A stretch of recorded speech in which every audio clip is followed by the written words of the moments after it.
How can we walk through the world with bold confidence without suppressing real human experiences such as self-doubt and imposter syndrome? Spiritual bypassing and toxic positivity have become more well known in the coaching industry, and I am so grateful for the critical thinking these topics invite into this space. Because authenticity and confidence are not about being positive all the time.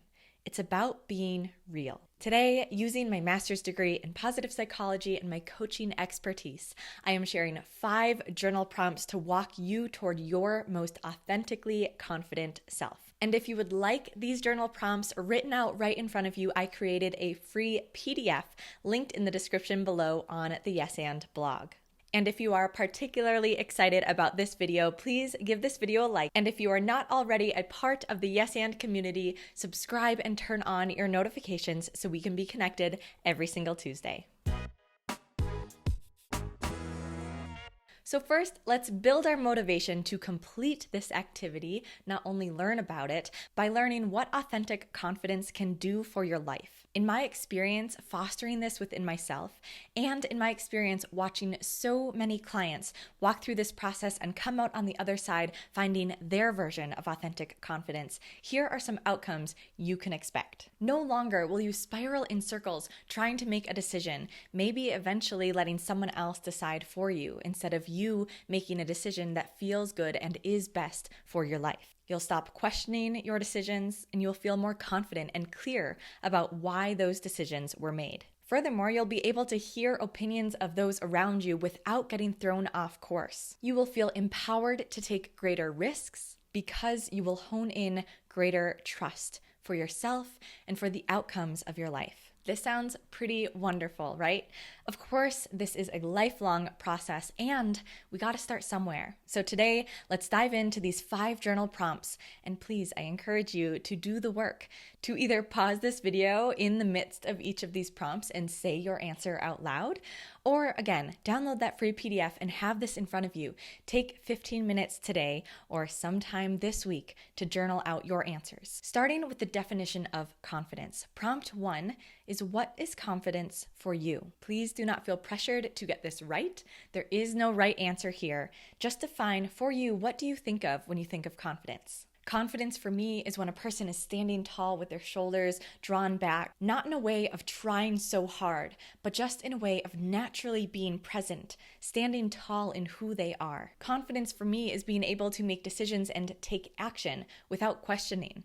Furthermore, confidence for me is being able to listen to other opinions, other sources, and consider these things in tandem alongside with what already exists within oneself. For me, a display of confidence is being able to have a true open conversation, to consider different viewpoints, and then have that space to come back and return to what feels true for them. Take your best guess at defining confidence, and then go on to the second prompt. Think of a time where you were confident.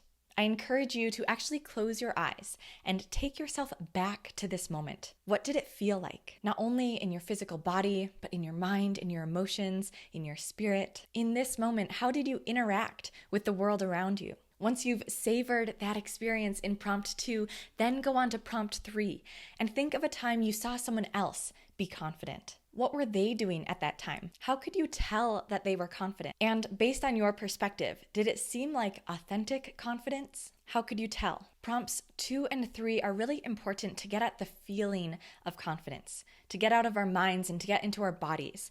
This also helps to provide some data for future moments when you are trying to depict, either step into confidence or consider if you're being authentically confident or not, or have something to reference if you're trying to embody that confidence in a certain situation. You now have these examples both from someone else when you are the observer and from yourself when you feel confident based on other situations where that confidence isn't as prevalent. And then go on to prompt 4 and ask yourself, again, this is for you to answer. There is no right or wrong answer. What differentiates authentic confidence from other types of confidence?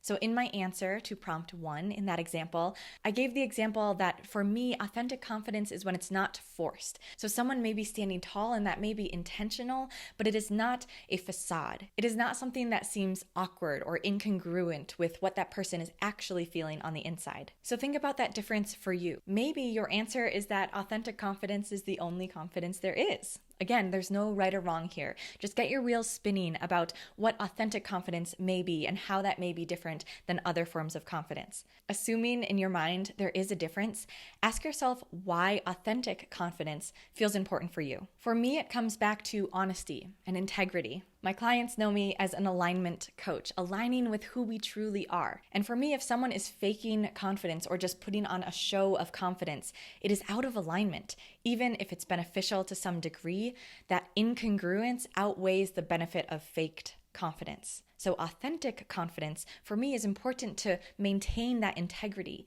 and therefore to experience life and to interact with others in an honest way and in the most full way that you are meant to experience. The phrase as I talk through this that keeps coming to mind is fake it till you make it. And I think the crux of this, the why behind this phrase's existence, actually makes some sense and doesn't necessarily have to combat with what we're talking about today. Rather, I would tweak it just a little bit. Instead of fake it till you make it and put on this facade that doesn't feel integrated with who you are, what I would encourage my clients to do and myself to do is to find the part of us that is confident and step into that part, even if that has to be a little bit of a caricature, or maybe you take yourself back into time when you were confident and you draw that part of yourself out. That's a version of fake it till you'll make it that maintains the integrity that is so important for me and the Yes And community. So with this information, move on to prompt 5. And a big part of what I teach here at Yes And is to take action. So not only to have these important reflective practices, but then to experience it, because we gain so much more data when we experience and embody what we're reflecting on and what we are intentional about. So ask yourself and declare, how can you be more authentically confident in this moment? Please do not feel pressured that this has to be something huge. Maybe it's just sitting a little taller. Maybe it is trusting your gut to go take a break from work. Maybe it is phrasing that email just a little bit different, adding in a sentence that speaks more honestly to how you're feeling or what you desire. Prompt 5 also expands this action to say, how could you be more authentically confident in this week and in the upcoming month? Again, start bite-sized, start small. Declare something for yourself in this moment that feels attainable. And those are the 5 prompts to start your journey toward authentic confidence. Asking these questions, defining what this topic is for you, considering the times you have experienced authentic confidence and witnessed others, differentiating authentic confidence from other types of confidence and why that is important, and then setting for yourself an action plan to implement this into your life, to experience what this is, or maybe what this is not. Experiments, of course, can quote unquote fail, and that has just as much learning as when they succeed. If you really liked this activity, I also encourage you to check out one of my other trainings, which is on how to overcome self-doubt. Furthermore, if you are seeking more confidence in your life, my book is coming out in just a few weeks, and you will absolutely love the simplified 7-step process if you like these kind of activities. As it is a book, of course, there is a more full picture, not only of the action steps and the practices that you can implement to find your own authentic confidence, your own voice, and take action in alignment, but also you will feel inspired and motivated and supported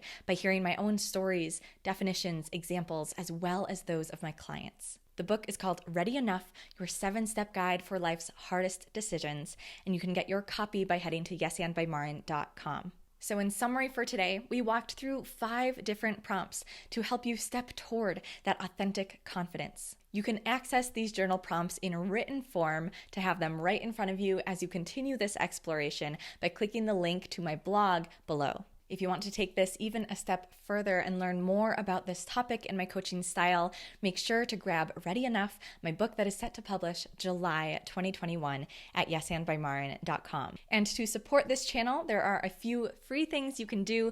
Give this video a like, say hi in the comments. That's also a great way for me to connect with you and answer any questions or share any insights that you have for me. If you are not already, subscribe to this channel and share this video with a friend who you think would benefit from these 5 authentic confidence journal prompts. And that is all from me today. My name is Maren Lauka. I am the owner of Yes and I empower you to free yourself of those limiting beliefs and personal doubts so that you can step into your authentic confidence, experience true fulfillment, and make your unique positive impact. Videos are posted regularly right here at Yes and by Maren. I post free trainings every week right here on YouTube, and you can connect on Instagram for daily tips and practices to step into your authentic self. Thank you for joining, and I will see you next time.